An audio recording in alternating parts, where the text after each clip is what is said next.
bonjour tout le monde, j'espère que vous allez bien. Alors, je crois que j'ai des explications à donner parce que ça fait 2 semaines que je n'ai pas posté. Donc, la dernière fois que j'ai posté, c'est en fait il y a 2 semaines. Donc, j'avais une raison de ne pas poster parce que franchement, il n'y avait pas moyen. J'avais trop de choses à faire à la maison. Mais on parcourira ça ensemble pour vous montrer ce qui a été fait.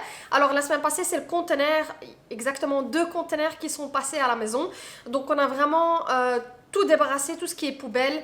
Aussi, on a pu débarrasser ce qu'il y avait derrière. Si vous vous rappelez bien, il y avait derrière dans le terrain, sur le terrain, plein de débris de pierre qui restaient parce qu'on avait fait le côté poulailler. Donc après, je vous ferai un petit tour du jardin pour vous montrer tout ce qui est parti, un avant et après. Donc avant avec la poubelle et après, une fois que c'est bien propre, toute la poubelle du grenier, donc tout ce qui est déchets de grenier, travaux, a été évacuée aussi. Donc vraiment là, on avait ramené, et on avait passé avec un conteneur, donc on a dû en ramener 2. Mais vraiment, j'ai pu vraiment me concentrer toute une semaine sur la poubelle dans la maison et vraiment tout évacuer. Donc franchement, ça fait ça fait du bien vraiment de voir par la fenêtre et de voir que tout le jardin a été nettoyé tout simplement. Donc voilà, donc petit topo de cette vidéo aussi, je vais vous montrer donc un topo du jardin. Ensuite, je vous montre un topo de l'étage parce que franchement là, je crois qu'ils ont encore 2 semaines de travail puis c'est fini. Donc je vais enfin vous montrer la salle de bain, montrer le grenier à quoi il ressemble. Et puis, ce qu'on va faire aussi avant que le plombier arrive, parce que là, le meuble de salle de bain est arrivé. Donc, je vais vous montrer à quoi il ressemble. Et on va faire un entretien de la pierre. Donc, si vous avez des pierres naturelles, il faudra, avant que vous utilisiez votre meuble, saturer la pierre. Donc, je vais vous montrer le produit que j'utilise. Et c'est exactement le même produit que j'utilise aussi pour ma cuisine. Dans ma cuisine, j'ai du granit, donc c'est aussi une pierre naturelle. Donc, c'est ce que je fais environ une fois par an. Normalement, idéalement, il faut le faire une fois tous les 6 mois, surtout si vous cuisinez beaucoup. Mais il faut vraiment saturer la pierre pour éviter tout ce qui est taches, etc. et pour être tranquille quand vous cuisinez tout simplement avec du citron, de l'huile, etc. Donc voilà, on va faire ça ensemble et j'espère que ça va vous donner l'idée de le faire aussi chez vous à la maison.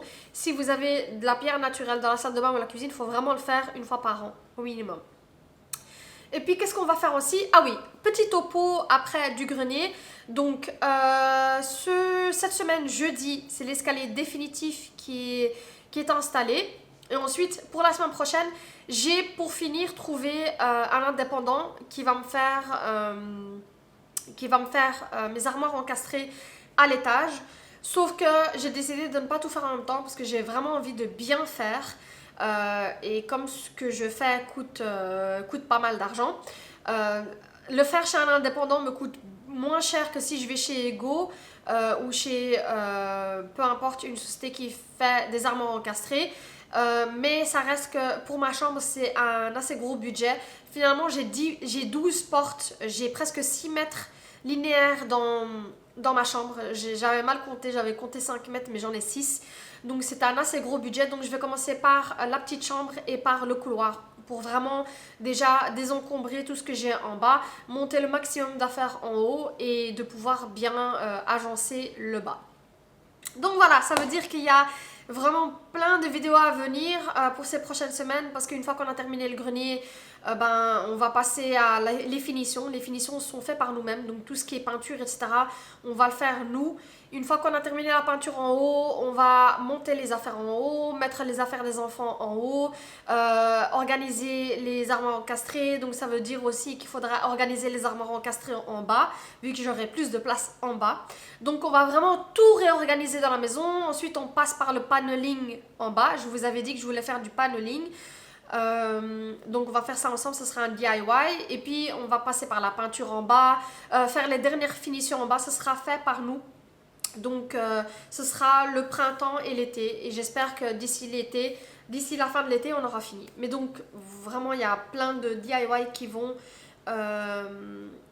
venir dans les prochaines vidéos. Donc voilà pour l'intro, on va arrêter de papoter. Je vais commencer par le jardin, vous montrer l'avant et après à quoi ça ressemble. Comme ça, vous voyez un peu à quoi ça ressemble, bien évidemment. Et puis on passera par le grenier, je vais faire un petit topo du grenier et ensuite on va utiliser le fameux produit ensemble. Hé, vous vous rappelez de moi? Oui, là c'est moi, c'est Najwa. Une nouvelle maison veut dire une nouvelle étape de notre vie et de nouvelles aventures. On va pas se réjouir trop vite car la fête n'est pas pour maintenant. Nous avons des projets très ambitieux pour cette maison. On veut tout refaire. Je crois que vous l'avez remarqué aux images, il faut tout remettre au goût du jour. Je vais partager avec vous tous les travaux étape par étape. Je fais donc place à une nouvelle série sur ma chaîne qui va s'appeler La maison de mes rêves, mais après les travaux. Je vais monter parce que là on est le deuxième jour du carrelage. Je voulais vous montrer la structure du sol parce que là ils sont en train de mettre le parquet en même temps. Donc je vais vous montrer pour le parquet. Donc comme je vous ai dit, ici il y a une plaque OSB. Donc c'est pour renforcer le sol. Avant ça, ils avaient égalisé le sol avec du bois. Ensuite, ici, on a décidé de mettre une plaque isolante pour tout ce qui est bruit. Donc ça absorbe le choc, c'est un peu comme les bouchons de liège. Donc ça, c'est une plaque isolante, comme vous voyez, elle est bien épaisse et même quand je la touche, c'est un peu comme une mousse. Et puis mon parquet, le parquet c'est un semi-massif de la marque Quickstep. C'est exactement la même marque que j'ai mis en bas. Sauf que ça, je crois que c'est un peu plus clair comme couleur. Donc c'est aussi du Brico Planite. Ok, je vais vous montrer vite fait. Donc là, ils sont arrivés, le parquet jusqu'ici. Donc il reste la petite chambre. On a décidé de mettre le parquet comme ça, donc en continuité. Donc ça continue toujours dans la même pièce, il n'y aura pas une séparation entre les pièces différentes. Donc je vais vous montrer déjà la référence peut-être du parquet. Voilà le parquet qu'on a pris. Donc c'est le Quickstep, il est en ce moment en promo. Et voilà, ça c'est la référence. Donc c'est le LWB922 si il vous plaît. Mais il ressemble donc à ça. Il est un peu plus clair que celui que j'ai dans le salon. Et c'est un semi-massif. Alors, je vais peut-être vous montrer d'abord ma chambre. Parce ma chambre, elle a été complètement... le parquet est partout. Donc la salle de bain, ils ont commencé la salle de bain au sol. Donc voilà à quoi ça ressemble. Ici, il n'y aura pas de carrelage au mur à part les murs de la douche. Donc dans la petite salle de bain, la salle de bain parentale, on a décidé de ne pas carreler sur le mur où le meuble une vasque viendra. Donc là, ils n'ont pas fini. Et puis, si je vais de ce côté, je vais vous montrer la grande salle de bain parce que là, c'est là où il y a vraiment beaucoup d'avancement. Voilà à quoi elle ressemble. Donc, le carrelage, il ressemble à ça. Et puis, le carrelage au mur ressemble à ça. Et il y aura une petite plinthe là-bas qui va terminer la fameuse lignée là-bas. C'est une finition, on va dire. Donc, et maintenant, on voit vraiment que c'est bien grand et ça fait très classique. Donc là, c'est le fameux bac de douche qui ira dans ce petit coin là-bas. Donc c'est un 90 sur 90. Mais donc voilà pour le jour 2 du carrelage, à quoi ça ressemble.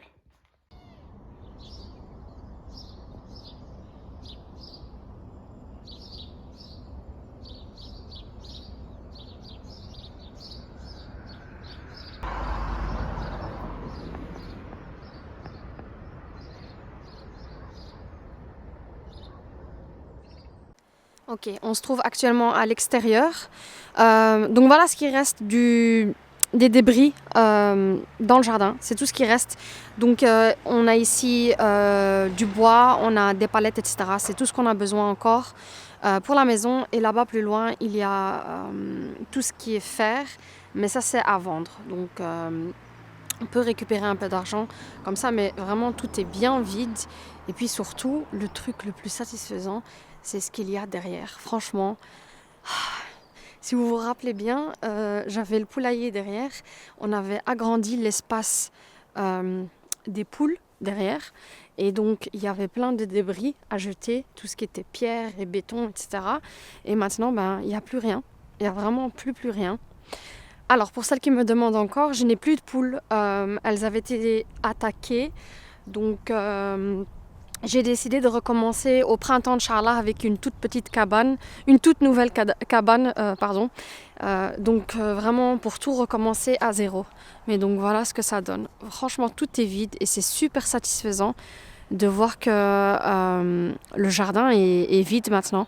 Donc je vais pouvoir reprendre tout ce qui est plantation, etc. Je vais pouvoir reprendre mon potager au printemps, Inch'Allah. Donc vraiment, voilà ce que ça donne. J'en ai profité aussi pour jeter l'ancien poulailler, donc l'ancienne cabane. Comme ça, tout est bien propre. Mais voilà ce que ça donne. Donc tout a été nettoyé. Voilà, alors comme vous le voyez, on va commencer par je vais vous faire un petit tour du grenier. J'ai encore l'escalier de chantier ici. Donc comme je vous ai dit, ils viennent jeudi pour l'escalier définitif.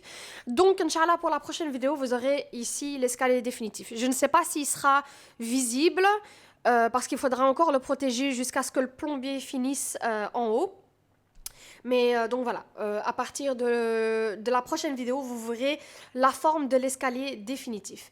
Donc, on va faire un petit tour en haut pour vous faire un petit topo.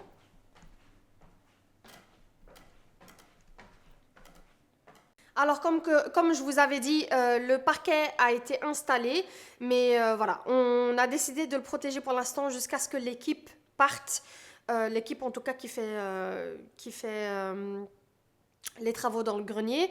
Une fois qu'ils sont partis, on va tout enlever, on va tout nettoyer et on va vraiment utiliser des tapis pour peinture pour peindre ici. Mais donc, je vais commencer par le grenier. Donc, comme je vous l'avais dit la dernière fois, je doutais sur poser une fenêtre ou pas dans le couloir à l'étage. Franchement, je ne regrette absolument pas. Elle est petite, on n'a pas pu mettre plus que ça. Parce qu'en fait, il y a une armoire encastrée qui va venir juste ici. Donc ça, normalement, c'est pas pour cette semaine, c'est pour la semaine prochaine. Donc la prochaine, c'est pas la vidéo. Dans 2 vidéos, vous verrez en fait l'armoire encastrée ici. Donc ici, on m'a dit que c'était 6 portes. J'aurai 6 portes ici. Donc ça sera vraiment l'idéal pour les coussins, pour les couettes, etc. On va vraiment organiser. On va mettre le maximum de choses ici, tout ce qui est literie, en tout cas. Et donc voilà, on a dû mettre une petite fenêtre ici parce qu'aussi c'est le côté des panneaux solaires. Donc il y a une rangée de panneaux solaires qui vient juste au-dessus et une rangée de panneaux solaires juste en bas. Mais franchement, la lumière ici, je regrette absolument pas parce qu'il y a vraiment plein de lumière. J'ai vraiment pas besoin de lumière maintenant dans le grenier. Il y a assez de lumière naturelle qui rentre. Donc il y a dans chaque pièce un Velux. Dans les 2 chambres, il y a aussi une petite fenêtre dans le côté. Et dans le grenier aussi, donc dans le couloir, comme il y a une petite fenêtre en plus, il y a vraiment énormément de lumière. Donc j'aurais vraiment besoin d'allumer la lumière uniquement le soir. C'est exactement ce que je voulais. Comme vous le voyez, les portes ont été installées aussi. Donc nous avons pris des portes en bois. Donc c'est vraiment du vrai bois. C'est comme en bas. Donc c'est des portes en bois qu'on a pris. On voulait vraiment prendre des portes de qualité et pas des portes en MDF. Franchement, on voulait vraiment prendre comme les portes qui se trouvent en bas. Malheureusement, les portes de cette gamme-ci, ils sont à environ 600 € si vous allez chez Bricoplanite, etc. Moi, je vais vous mettre l'adresse en barre d'infos. Ça vient d'un magasin qui s'appelle Brico Rabat et qui se trouve à Molenbeek. Et ça m'a coûté 350 € par porte avec les chambrons. Donc, évidemment, je n'ai pas encore traité les portes, mais j'aimerais vraiment, vraiment garder exactement la même couleur à la porte parce que, en fait, mon parquet à l'étage, c'est exactement la même couleur que les portes, vous voyez. Donc, ça, c'est mon parquet. Donc, vous voyez, c'est vraiment, ça ressemble vraiment, c'est vraiment pas fait exprès, mais ça ressemble énormément aux portes. Donc, ce que je vais faire, c'est que je vais les huiler avec une huile transparente et mate. Donc, aussi, mat pour être sûr que ça ne soit pas brillant. Parce que si vous choisissez brillant ou mat, ça change aussi la couleur. Donc, c'est pourquoi je vais les mettre en huile transparente mat, Inch'Allah. Donc, voilà. Et je vais commencer peut-être par la petite chambre. Donc, la petite chambre, rien n'a changé. La peinture, la primaire a été faite. L'électricité a été faite aussi, comme vous le voyez. Les petites tablettes aussi ont été faites. Voilà, comme vous le voyez. Donc ici, il n'y a vraiment pas grand-chose à montrer. Et puis dans ma chambre aussi, je vais commencer par ma chambre avant de terminer avec la grande salle de bain. Parce que dans ma chambre, c'est vraiment la seule salle de bain qui est complètement terminée. Donc comme vous le voyez ici, on a installé déjà le climatiseur. On a vraiment décidé de le centrer, alors que chez les enfants, il ne sera pas centré. Il sera mis de côté juste ici. Donc voilà. La clim a déjà été placée. Pour répéter, la clim, moi je l'utilise pour refroidir la pièce, mais aussi pour réchauffer, comme j'ai des panneaux solaires. Donc voilà. Ensuite, la salle de bain. Les joints ici ont été terminés. Donc comme vous le voyez, voilà, c'est mon sol, à quoi il ressemble. Et ici, j'ai la douche. Les joints aussi ont été faits. C'est bien blanc. Ça, je regrette parce que comme j'ai choisi un carrelage blanc, en fait, le fait de mettre les joints blancs, j'ai décidé de faire autrement dans la grande salle de bain. Je vais vous montrer après, mais le joint, c'est un gris moyen pour bien voir le carrelage. Là, j'ai fait blanc, mais honnêtement, je regrette un peu. Aussi, entre parenthèses, pour le joint qu'on a utilisé dans les salles de bain, nous avons utilisé dans les salles de bain des joints en époxy. Alors, c'est très important parce que je vais vous montrer après le paquet à quoi il ressemble. Le joint à époxy ne jaunit pas. Donc la salle de bain en bas, j'avais mis des joints normaux et franchement je regrettais. Le joint en époxy malheureusement c'est cher et la pose du joint époxy aussi cher. Donc, mais c'est vraiment le joint ne jaunit pas, donc il ne faudra pas brosser à la brosse à dents. Le joint reste bien blanc. Maintenant, évidemment, il faut entretenir la salle de bain, donc il faut nettoyer la salle de bain et frotter de temps en temps. Mais le joint en lui-même ne va jamais jaunir. Donc voilà. Donc le plus important, ce que je voulais, c'est que ça soit fait au sol. Maintenant, comme il m'en restait, j'en ai mis aussi au mur. Donc voilà. Mais donc dans la grande salle de bain, ça sera mis au sol, ça c'est sûr. Je voulais vraiment pas que le sol jaunisse et les joints du sol jaunissent. Mais ça sera pas le cas pour les murs, vu que j'ai pris un gris. Donc voilà. Je continue ici. Ici, ce sera le même meuble que vous allez voir dans la grande salle de bain, mais avec une vasque, qui va arriver bientôt d'ailleurs, donc vous le verrez, et on posera les miroirs, etc., mais vous verrez après le produit fini. Le joint époxy, il ressemble à ça. Donc voilà, ça c'est un joint époxy. C'est un genre de résine. Et donc, ce qui est bien avec ça, c'est que ça jaunit pas. Mais bon, le joint en lui-même, en époxy, il est cher. Il est plus cher, je sais pas combien je l'ai payé. Je sais plus. Mais voilà, je vais essayer de le mettre en barre d'infos, mais je l'ai acheté de chez Salvatore Carrelage. Donc voilà, c'est là-bas que j'ai acheté mon carrelage et c'est là-bas que j'ai acheté le joint en époxy. Mais en tout cas, l'entrepreneur m'a compté 40 € le mètre carré pour le poser. Donc voilà. Ensuite, la grande salle de bain, avant qu'on commence avec le meuble ensemble. Voilà à quoi elle ressemble. Donc là, les joints n'ont pas encore été faits, comme vous le voyez. Le mur, ça ressemble à ça. Ce que j'aime ici, le joint n'est pas encore fait. Hein. Donc c'est qu'on voit vraiment bien la délimitation du carrelage.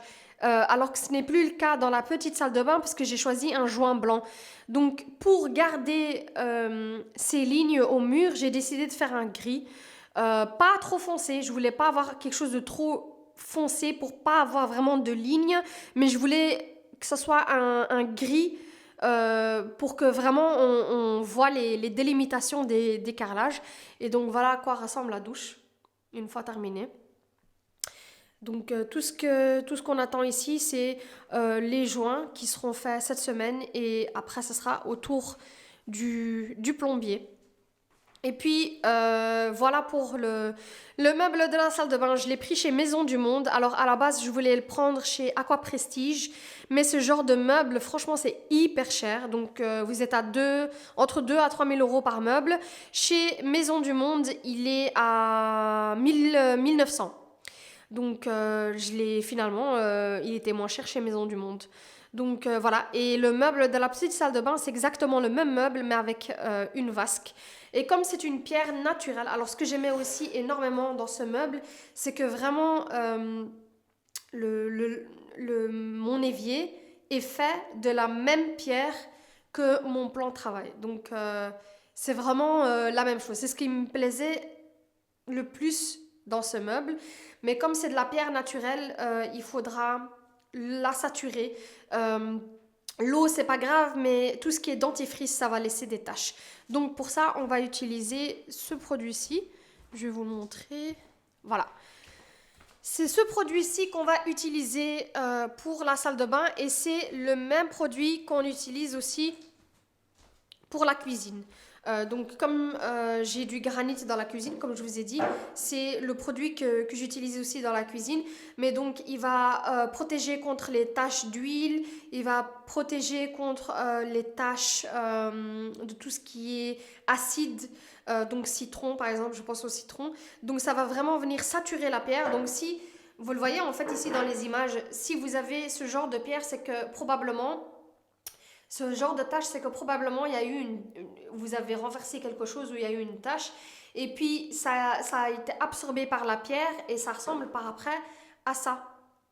Et pour éviter ça, on va rendre la pierre imperméable. Donc on va venir saturer la pierre et donc quand vous allez renverser des choses dessus ou peu importe quand vous cuisinez, en fait la pierre ne va pas absorber les liquides. Donc ça va devenir bien imperméable. Donc pour ça, normalement, l'idéal c'est de le faire tous les 6 mois. Moi, honnêtement, je le fais tous les ans avec ma cuisine et j'ai jamais eu de soucis. Donc voilà, une fois que j'aurai fait la salle de bain ici, on va faire la même chose aussi dans la cuisine par après quand on va descendre vers le bas. Donc voilà à quoi ressemble le meuble. Dites-moi ce que vous en pensez en commentaire. Là, évidemment, les tiroirs ne sont pas encore placés et donc le meuble sera placé juste ici. Et puis il y aura 2 miroirs en haut avec une applique. Alors, on va commencer avec le meuble. Donc j'ai appliqué le produit et je vais vous montrer comment on le fait. Donc j'ai pris mon produit, j'ai pris un pinceau. Si vous souhaitez, vous pouvez aussi le faire au rouleau. Moi je vais le faire au pinceau. Et un petit récipient pour mettre le produit à l'intérieur. Alors, on va tout d'abord commencer par nettoyer la surface. Il faut vraiment que la surface soit propre. Là, comme le meuble était dans le grenier déjà quand ils ont commencé le carrelage, on a dû ouvrir le paquet pour voir si tout était bien OK. Donc, c'est bien poussiéreux, comme vous le voyez.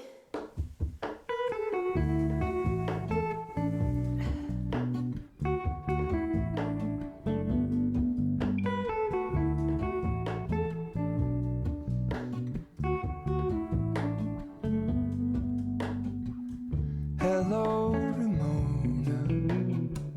Je vais mettre juste ici. The simplest feeling beyond the ghost. We stand on the opposite shore. Hello, Ramona. I reach through mysterious ceilings, my only hope. I look for the things I don't know.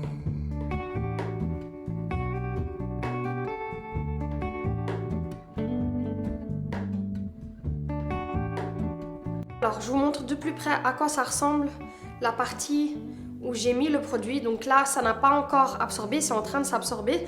Mais je vais vous montrer donc la différence entre la pierre naturelle qui est traitée et la pierre naturelle qui est non traitée. Vous voyez la différence? Donc de ce côté-ci, elle est plus foncée, certes, mais elle est beaucoup plus brillante. On va voir que vraiment avec le temps, tout ce qui est griffure, etc., plus vous utilisez le produit, mieux ça sera pour votre pierre. I should be the last to know.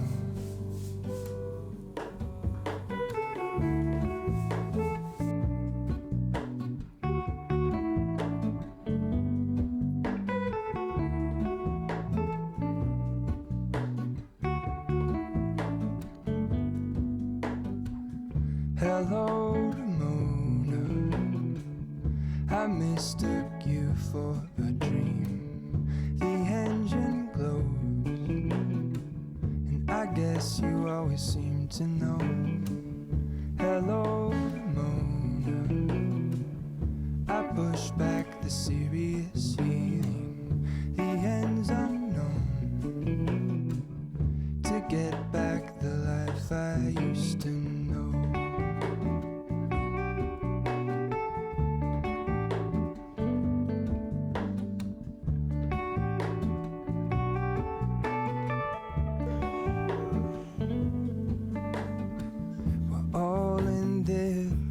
I stand alone. Show me where the ending goes. Honest, honestly don't. I should be the last to know. We're all in this. I stand alone. Show me where the ending goes. Honest, honestly don't. I should be the last to know. Alors pour clôturer cette vidéo, c'est ici que je vais vous laisser les filles, sinon la vidéo sera trop longue. Comme je vous ai dit, je vous avais promis qu'à partir de maintenant, ça serait toujours 30 minutes. Alors depuis, l'escalier a été posé, donc l'escalier définitif est là. Il y a encore quelques finitions à faire autour de l'escalier, mais il est là. Donc la semaine prochaine, c'est la vidéo que vous aurez. Les salles de bain sont terminées. Il y a même une douche sur deux qui a été placée. Donc en fait, c'est dans la grande salle de bain. Vous allez voir aussi la toilette, les WC donc on a choisi.